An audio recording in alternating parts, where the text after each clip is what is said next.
Eh bien, bonjour, bonjour mes amis taureaux, bienvenue sur la chaîne du tarot. Pour votre tirage général, ceux qui me découvrent, soyez les bienvenus, cette chaîne est la vôtre. Alors mes amis taureaux, c'est un peu tout feu, tout flamme, un peu l'aventure, sachant que vous repartez à zéro, de ce que je vois, au moins dans votre tête, d'accord? Sachant que vous avez deux arcanes majeures, nous avons de l'épée, nous avons du bâton, nous avons du denier, nous avons de la coupe, nous avons un peu de tout. Je vois des gens qui vont finir par plonger vers quelque chose de plus audacieux, quelque chose de plus visionnaire, mais ça va avec le fait que vous repartez à zéro dans votre tête ou dans votre vie. Alors, vous avez sur l'énergie principale, celle qui va circuler tout le long de ce mois, le monde animal qui nous renvoie à nos instincts primitifs, à nos pulsions, et puis aussi au fait d'utiliser tous les moments propices que la vie nous apporte pour prendre tels engagements ou aller vers telle ou telle activité de sa vie ou telle émotion. Ici, enfin moi ce que je vois par rapport à ce monde animal là, c'est vraiment un côté épicurien, vivant, entier, vivre pleinement sa vie au même titre que les animaux qui ne se posent pas de questions. Vous voyez, on est là dans cette idée-là. Ça ne veut pas dire que les animaux ne se posent pas de questions, attention, je dis pas ça, je dis juste que il n'y a pas les questions existentielles de la vie, à savoir si l'on fait bien ou si l'on fait mal. Vous agissez avec instinct en fonction de votre ressenti profond à vous, sans vous poser trop de questions sur ce qui est bien et ce qui est mal. C'est tout ce que je veux dire. Voilà. Vous entrez toutefois avec la 2 d'épée.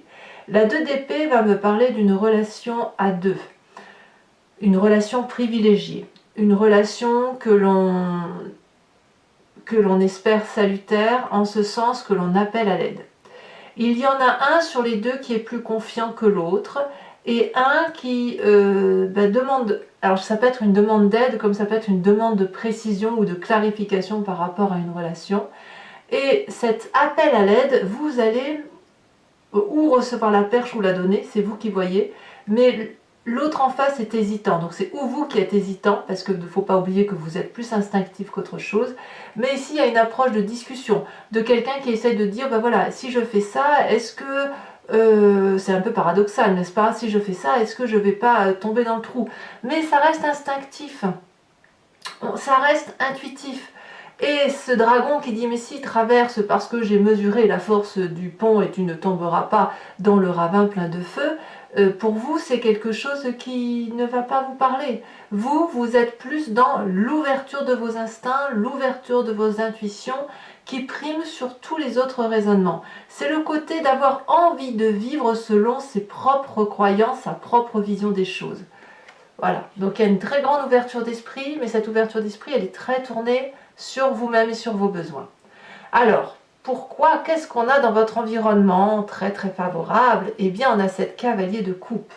Clairement, on nous parle d'une rencontre qui est extrêmement passionnante.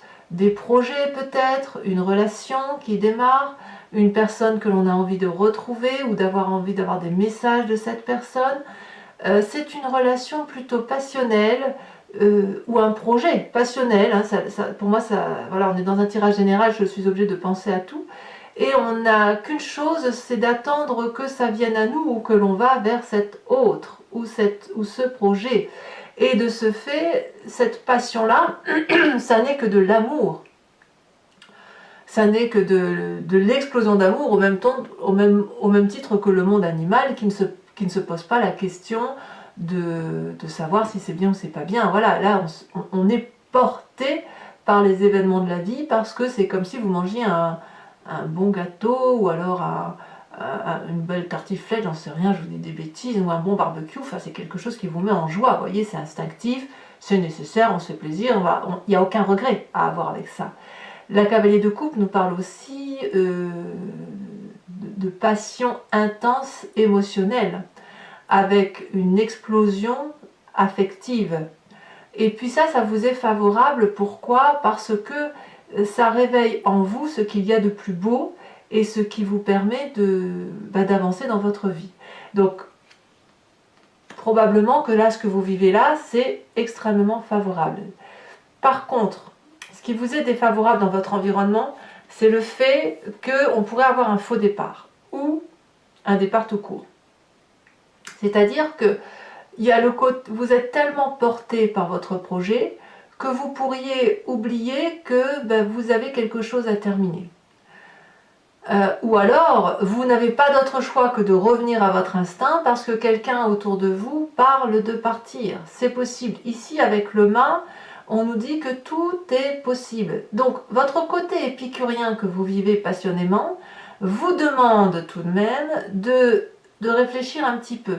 Alors, c'est curieux parce que cette réflexion, vous l'avez en entrant, ce raisonnement intellectuel qui fait que vous êtes un humain et pas un animal, voilà, vous posez des questions.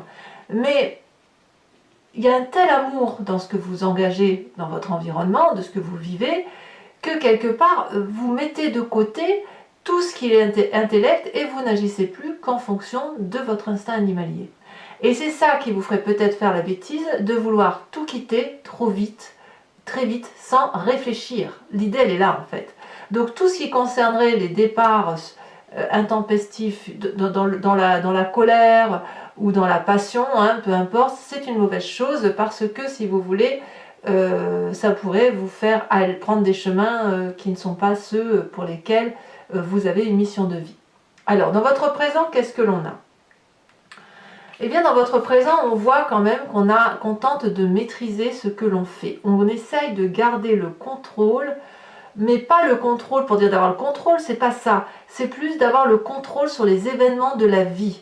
Toutes les agressions qui viennent de l'extérieur, avec cette 7 de bâton, me dit que vous avez cette capacité d'affronter toutes les difficultés. Vous êtes en train d'affronter tout ce qui pourrait se mettre au travers de votre route. Il y a quand même une protection autour de vous, il y a de la maîtrise dans ce que l'on fait. Vous voyez, c'est acquérir une maîtrise de ce que l'on entreprend. Si vous êtes attaqué, vous allez savoir répondre. Si vous faites un projet et qu'il y a des difficultés, vous savez prendre ces difficultés de front. Donc la 7 de bâton, pour moi, elle révèle vraiment quelqu'un qui est fort, qui a une très grande force de caractère. Et cette force de caractère-là, elle peut vous venir de votre côté épicurien, de votre côté instinctif et animalier. Parce que pour avancer dans l'adversité, il faut forcément à un moment donné se couper de tout ce qui est intellect. Alors, on ne se coupe pas de ses émotions, il faut impérativement garder le côté émotif, mais tout ce qui est côté réflexion profonde, vous auriez peut-être tendance à les oublier dans votre présent. Alors pourquoi ? Qu'est-ce qu'on a dans l'inconscient ? Votre inconscient, donc je me plais à le répéter régulièrement, c'est la façon dont on agit avec mimétisme, au même titre que l'on cligne des yeux, que l'on marche, que l'on respire. Ça nous vient de notre épigénétique, de la fabrication de notre ADN, mais aussi de votre éducation et des événements majeurs de votre vie. Ici, on a la 3 d'épée. Vous avez, au fond de vous, de façon inconsciente, une colère qui gronde. C'est la 3 d'épée, et la 3 d'épée, elle me dit qu'on a peut-être au fond de soi le besoin de rendre les coups qu'on nous a donnés. Et c'est ça qui est dangereux. Et c'est pour ça que vous avez le mât ici en événement majeur, inconvénient sur votre moi, parce que la 3 d'épée, quand elle renvoie, quand on a une colère qui s'accumule, ça boue, ça va rentrer en éruption, et quand on renvoie sa colère à une personne, c'est là qu'on est blessante. Réaction de l'autre, il vous renvoie de la colère. Pareil, boum, tu m'as blessé, ou c'est même pas tu m'as blessé, moi aussi je peux aller chercher une de tes failles. Et vous, t'as touché à cette faille-là, et boum, vous renvoyez cette faille-là. Résultat, c'est de la colère qui nourrit de la colère. Et plus on monte dans ce schéma-là, et plus ça crée des désastres autour de soi, ça fait du mal autour de soi, y compris autour des personnes qui ne sont pas tenus par les disputes ou par la colère, ou qui sont complètement étrangers. C'est ce que j'appelle moi les dommages collatéraux. Donc là, dans votre inconscient, il y a quelque chose à sortir. Ça vient de où ? Ça vient de où ? Je vais vous le dire, ça vient de votre passé. Ça vient de votre passé qui, peut-être, vous revient donc en mémoire, parce que l'inconscient, il faut bien qu'il se manifeste à vous. C'est forcément une image du passé, un souvenir, et ça peut même sortir à travers les rêves. On a cette reine de bâton. Il y a autour de vous, dans votre passé, une femme qui pourrait être un signe de feu, Bélier, Lion, Sagittaire, qui pourrait être aussi votre signe ascendant, donc vous pourriez vous en vouloir à vous-même si vous êtes une femme, ou votre signe lunaire. Cette reine de bâton, c'est une personne qui apparemment a très bien réussi sa vie et qui a été très généreuse. Ça pourrait donc être votre mère, comme une tante, vous voyez qui ça vous parle, ou un employeur, ou qui vous voulez, ou une DRH, ce que vous voulez. Et cette reine de bâton, cette générosité vous a probablement empêché de vous réaliser et de vous être à un moment donné cette reine de bâton. C'est-à-dire que cette reine de bâton qui, elle, a vécu avec son monde animalier, en profitant de la vie, en étant dans sa vérité à elle, elle vous a un petit peu moulé à sa vérité et ça vous a empêché d'avoir votre propre vérité. Ce n'est pas forcément grave. Pas forcément grave, c'est juste que la façon dont vous voyez cette illumination de cette personne qui s'aime et qui aime tout ce qui l'entoure, etc., vous a donné probablement en un temps l'envie de lui ressembler, aussi peu soit-il, et ça crée effectivement des désordres dans votre inconscient qui ne s'y retrouvent pas, tout simplement. Alors qu'est-ce qu'on a dans ce futur proche? Eh bien, on a un futur proche qui est marqué par la difficulté, d'une part, d'aller vers ses instincts profonds, amoureux, passionnels, et ce ras-le-bol de devoir suivre le protocole ou d'avoir l'impression d'être moulé dans une situation qui n'est pas la nôtre, ou dans un corps ou dans un esprit qui n'est pas le nôtre. Voilà ce qui se traduit. Donc la 8 d'épée, ça va être un appel au secours, mais un appel de gémissement, de quelqu'un qui se plaît à se plaindre. Or, si vous regardez bien, cette personne qui est enchaînée, elle s'est enchaînée elle-même avec des lianes d'herbe, donc elle peut s'en défaire. La fenêtre est grande ouverte, mais elle ne voit que les épées qui sont prêtes à tomber alors qu'elle peut sortir. Et puis je vous ferai remarquer que c'est cette personne-là qui est dehors et que c'est le dragon qui l'écoute qui est à l'intérieur. Donc c'est bien un travail intellectuel de fond qui va ressortir à la surface, hein, ça c'est sûr, hein, la 3 d'épée, il faut qu'elle se manifeste. La colère, elle doit sortir.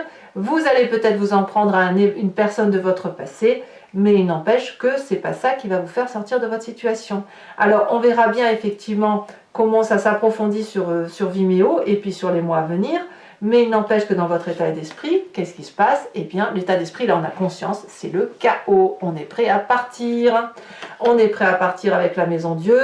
Avec le mas, ce serait apparemment une bêtise. Il va falloir, plutôt que d'être dans cette bagarre d'ego et de casser tout ce qui nous entoure, il faudrait peut-être juste revenir à la base, essayer de comprendre ce qui s'est passé dans ce passé, qui a généré de la colère en vous, pour pouvoir, si vous devez partir bon pied, bon oeil, sans regretter. Alors, quelle est l'influence de la famille et des amis autour de vous? C'est pas gentil, hein, c'est pas foufou, parce que la 5 de denier va nous parler de problèmes financiers, ou va nous parler de ruptures possibles ou envisageables, et peut-être même probables, vis-à-vis des membres de votre famille. Parce que vous n'y trouvez plus votre compte, vous n'arrivez plus à discuter, vous n'arrivez pas à vous comprendre tout simplement. Donc écoutez, qu'est-ce qu'il reste à faire? Chacun part de son côté, renfrogné, avec cette colère de se dire tant pis, on y laisse des plumes, mais au moins on reprend sa liberté.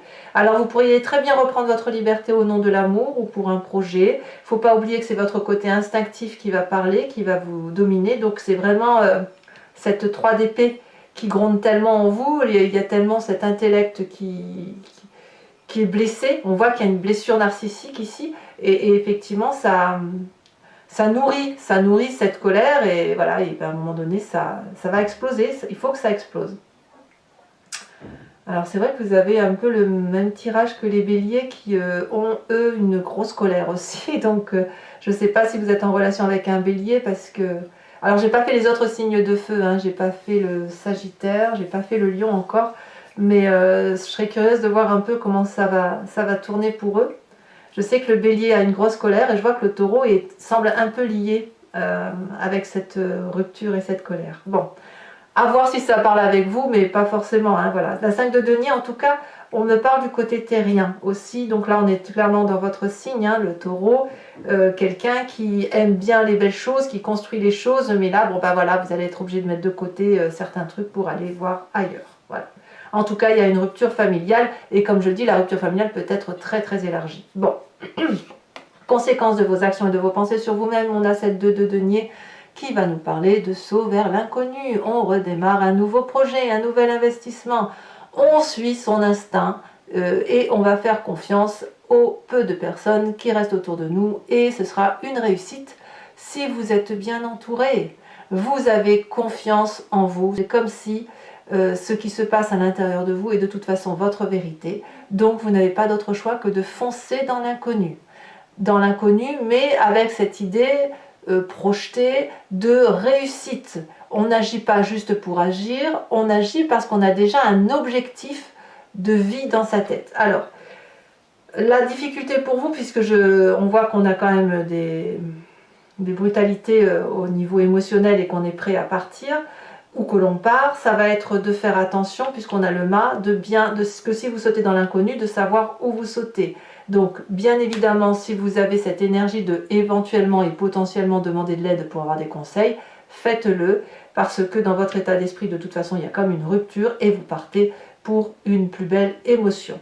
Conséquence de vos actions et de vos pensées sur l'environnement, c'est un retour à l'équilibre aussi, c'est-à-dire, toujours pareil, on a du feu, là on est dans l'action, c'est une personne qui a probablement beaucoup travaillé sur elle-même ou a fait de grandes choses dans sa vie pour dire de réussir à être là où elle est, et elle est quelque part dans un milieu où la prairie est assez ouverte, où elle peut se poser, où elle a pas mal aux pieds, voyez, où il y a du soleil, voilà. Et elle est en train de rechercher son équilibre dans cet environnement-là, parce qu'elle a pas mal bourlingué aussi, elle a pas mal de difficultés, et de ce fait, là, elle va se poser, et elle va avoir une nouvelle vision de ce qu'elle peut faire dans sa vie par rapport, ou l'environnement plus globalisé, hein, par rapport à ce qui va se passer. Donc quoi qu'il en soit, que ce soit pour vous ou pour l'environnement, il y a 2 départs. Vous, ce sera plus dans l'investissement, et l'autre personne, ce sera plus dans une recherche d'équilibre. Voilà, allez mes amis taureaux, maintenant on va passer à votre approfondissement. Donc pour ceux qui ne me connaissent pas, alors d'abord je tenais quand même à vous remercier pour ceux qui me suivent régulièrement tous les mois sur Vimeo, ça me fait vraiment plaisir. Et ceux qui ne me connaissent pas, je vais vous expliquer ma façon de travailler. C'est que là je recouvre le jeu en entier avec l'oracle bleu et puis avec le tarot du Lucid Dreams. Je vais faire son interprétation sur Vimeo. Cet approfondissement, vous pouvez y avoir accès en cliquant sur le lien qui se trouve en description. Vous êtes renvoyé sur le site en question et notamment sur la playlist de votre signe. Vous pouvez choisir sur location pour avoir accès à cette vidéo ou sur abonnement pour accéder à toutes les vidéos de votre playlist sentimentale et générale. Il faut savoir bien sûr que l'abonnement se renouvelle tous les mois, mais vous êtes libre de l'annuler à chaque instant, de ne rien prendre du tout si ça ne parle pas pour vous, ou de rester que sur la location. Vous êtes libre de faire ce que vous voulez. Sachez que les prix sont très abordables, donc c'est juste un moment de partage, un moment de compréhension de la situation, et voilà, vous n'êtes tenu à rien du tout pour l'avenir. Donc nous avons avec l'oracle bleu le premier pas. Ah, ça confirme ce que je pense. Allez, on approfondit maintenant avec le Lucid Dreams.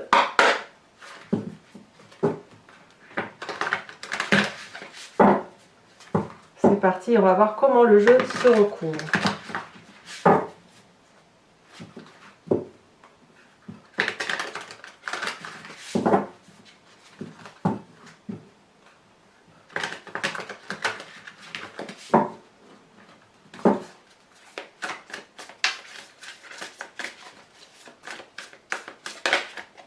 Ouh, on a l'as de bâton.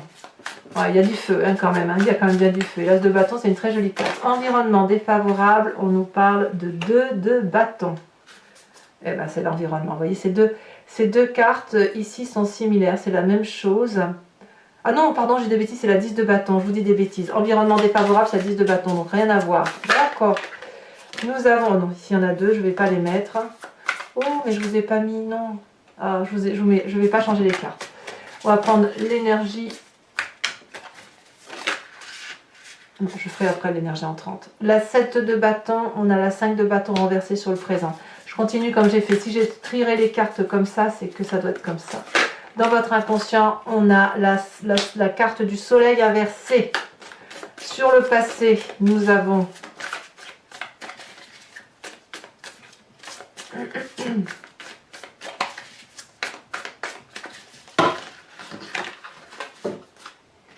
Il y en a trop. Alors, message clair pour mes amis taureaux. Taureaux. Taureaux.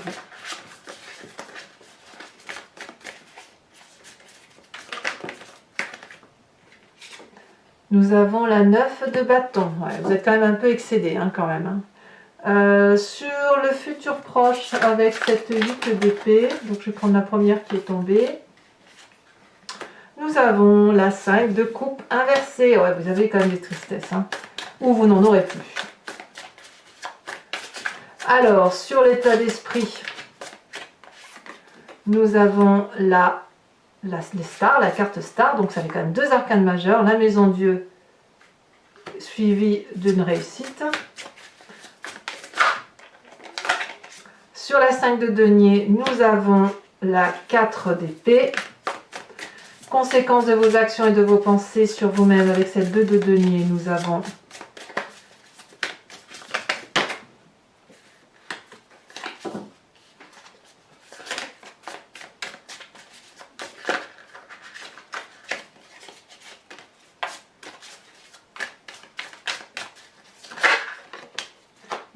la 5 de pentacle inversée, vous l'aviez déjà la 5 de pentacle inversée, qui est d'ailleurs dans votre dans le comportement familial et amical qui vous influence. Et les conséquences de vos actions et de vos pensées sur l'environnement, nous avons la 7 de bâton inversée. Je vous mets donc la dernière carte que je n'ai pas fait dès le début, avec cette 2 d'épée, sur l'énergie entrante pour mes amis taureaux. Voilà, on a la 2 de bâton, encore une 2, et cette 2 de bâton, c'est curieux, c'est la même carte que l'environnement, mais elle voudra dire autre chose dans votre tirage. Alors, pour ceux qui me suivent sur Vimeo toujours, je vous invite à réfléchir à une question précise et je vais faire son interprétation sur Vimeo avec le grand jeu de Mademoiselle Lenormand, sachant que la réponse ne sera pas oui ou non, mais plutôt l'articulation d'un événement passé avec ce que vous êtes maintenant et un futur qui s'amorce de telle ou de telle façon. Voilà.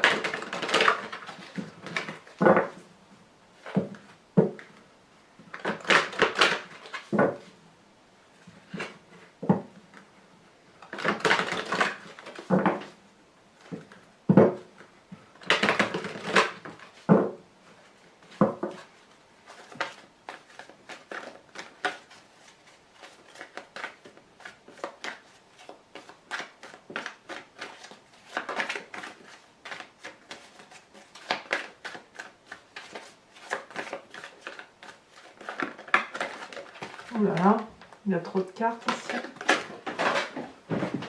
Donc je repasse, j'ai fait tomber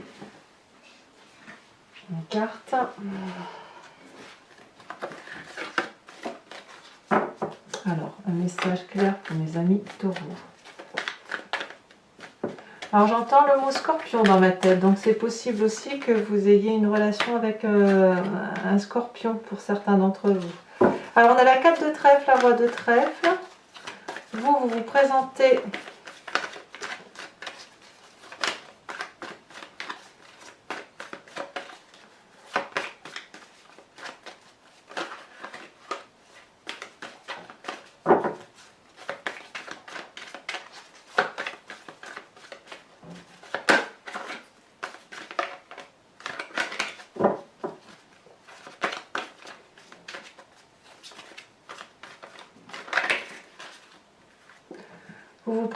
avec la 8, 9, 10 de carreau et les 2 prochaines cartes.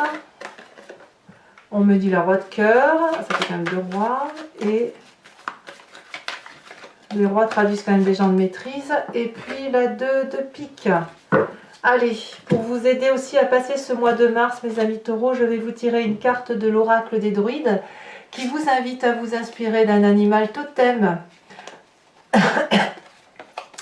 qui était vénéré par les druides et dont l'idée est de revenir, si vous voulez, à la genèse des émotions que nous avons tous en nous, mais que nous avons attribué certaines de ces qualités aux animaux, pensant qu'effectivement ils étaient des êtres inférieurs. alors qu'en fait ils se respectent juste eux-mêmes et ils respectent leur intuition et leur instinct profond. Et comme vous êtes reliés au monde animalier, je pense que c'est de bon augure.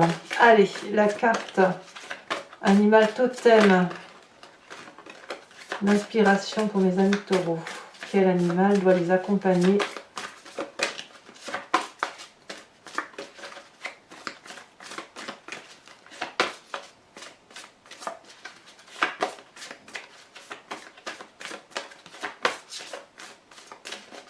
Ah, ici. Oh, magnifique. On vous invite à être ce signe. Ça, c'est joli, ça. Allez, mes amis taureaux, pour ceux qui me suivent sur Vimeo, je vous dis à tout de suite. Pour les autres, et si ce n'est pas déjà fait, abonnez-vous, bien sûr. Likez, commentez, partagez. N'hésitez pas, je vous réponds, j'adore ça. Je tiens à vous dire que votre tirage sentimental va également sortir, si ce n'est pas déjà le cas au moment où vous visionnez cette vidéo.